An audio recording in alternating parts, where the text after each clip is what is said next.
spring semester break is coming up, and when we get an idea of where we're going curricularly, we're going to have probably a little bit better of a time. How many of your career guidance counselors suggested the particular major that you're majoring now?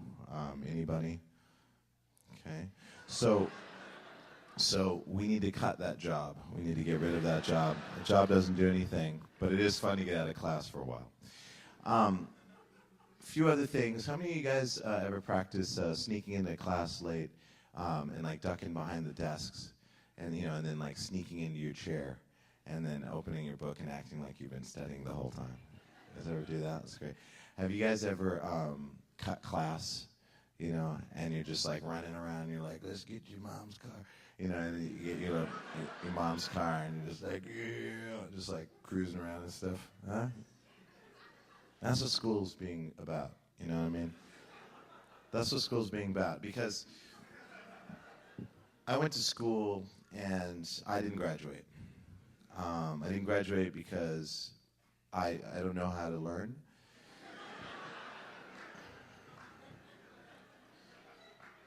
And that's okay. It's not for everybody. School's not for everybody, okay? I mean, school's for some people, for sure. I mean, a lot of people go to school. A lot of people do go to school, and you can find someone that goes to school almost all around you constantly.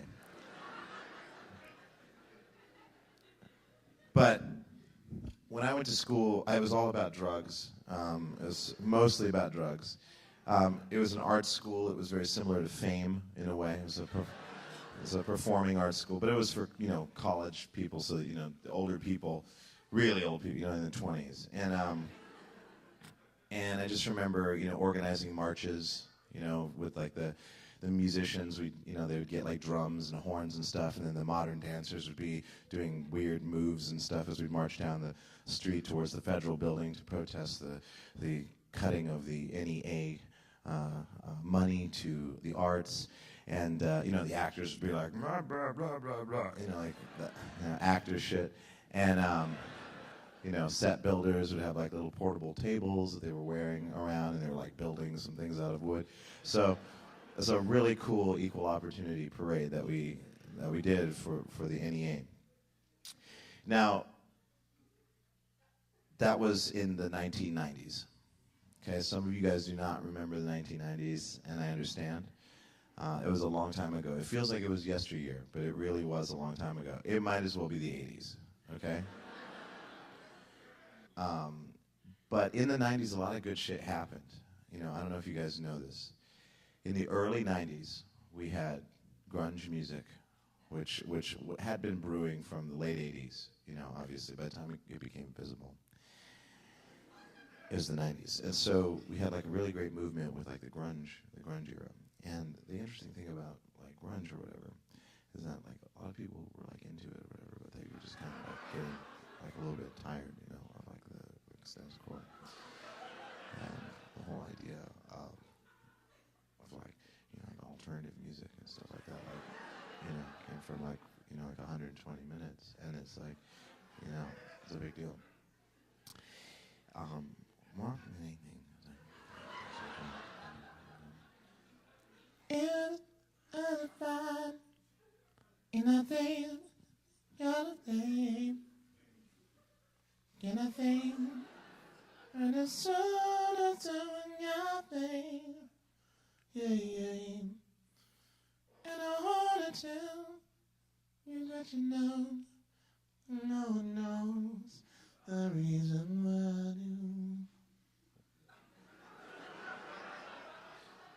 And as so, but like, when it got to be like 1993 or whatever, you know what I mean? And you wondered like, where's rock and roll going? Where is it going? Electronica came in to save us in the mid-90s. The music industry was tanking. They were being dicks. They were like suing everybody on the internet, not really understanding. We don't know how internet work. We big company can't make moves flexibly enough, so I'd retaliate with lots of money. So that backfired, and a lot of musicians got smart and started, doing things online solely and just providing direct access with their fans. But here's what happened. We had a little bit of acid jazz. Okay? A little bit of acid jazz. And remember, everybody remembers Us Three Cantaloupe, I'm sure. And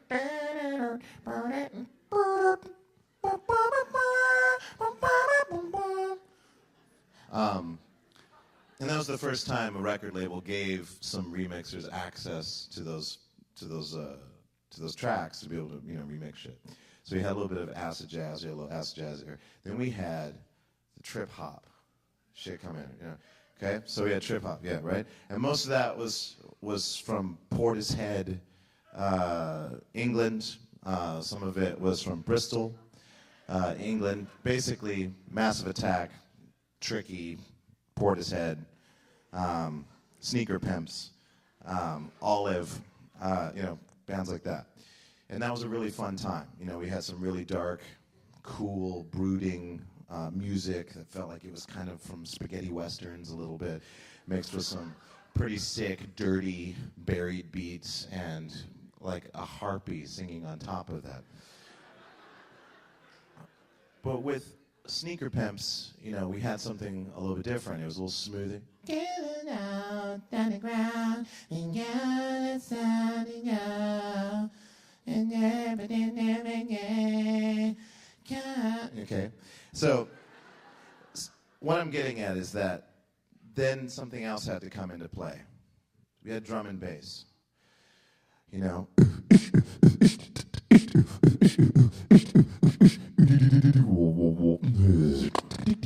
Okay, so we had, but first, I don't know if you guys remember this, but first it was kind of more atmospheric, it was more like LTJ Bookham, Metalheads, that type of shit, so it was kind of more atmospheric.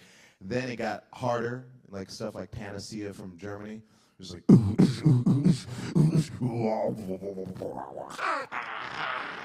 destroy you, And then something really amazing happened on the hip-hop front. We had hip-hop groups in the early 90s, a Tribe Called Quest de la Soul, kind of more conscious, hip-hop. And this is the cool shit. Here's the cool shit that happened. NWA, I'm going to put in there because they were doing some real shit. Here's the cool thing that happened. And this is what gets me so excited about music. Hip-hop became club hop, right? And then they started talking about some real shit, right? How do you get your money?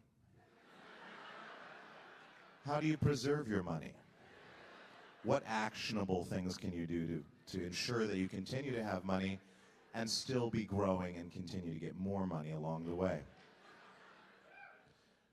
What are the women like that you hang out with? How can those women be of limited use?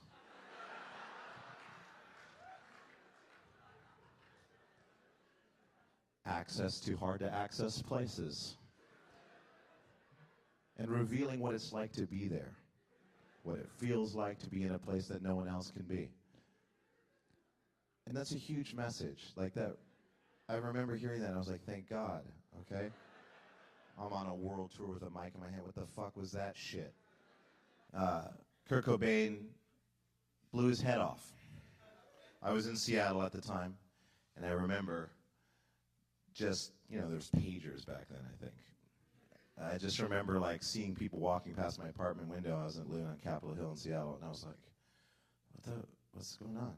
And then my friend was like, oh, dude, Kurt Cobain just, like, committed suicide. I was like, what? And then I just remember stepping outside my apartment building, and there were literally hundreds of kids, like, just walking down the streets, going down to Skirball Center for, like, an instant kind of vigil type of thing.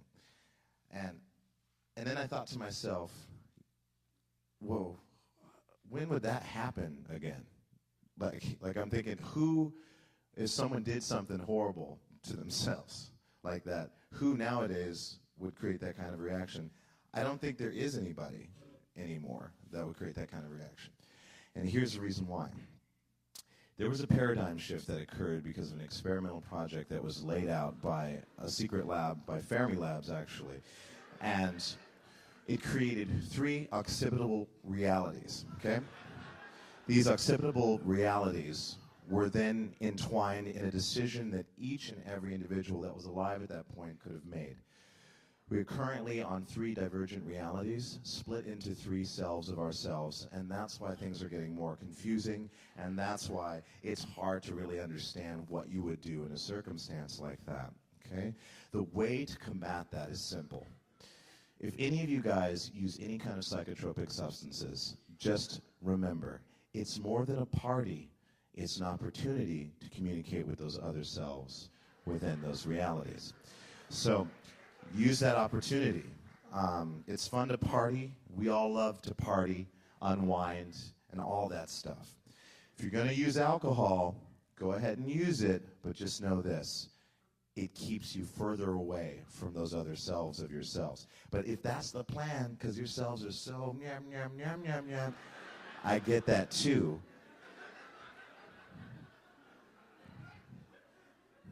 But, you know, try and include them if you can.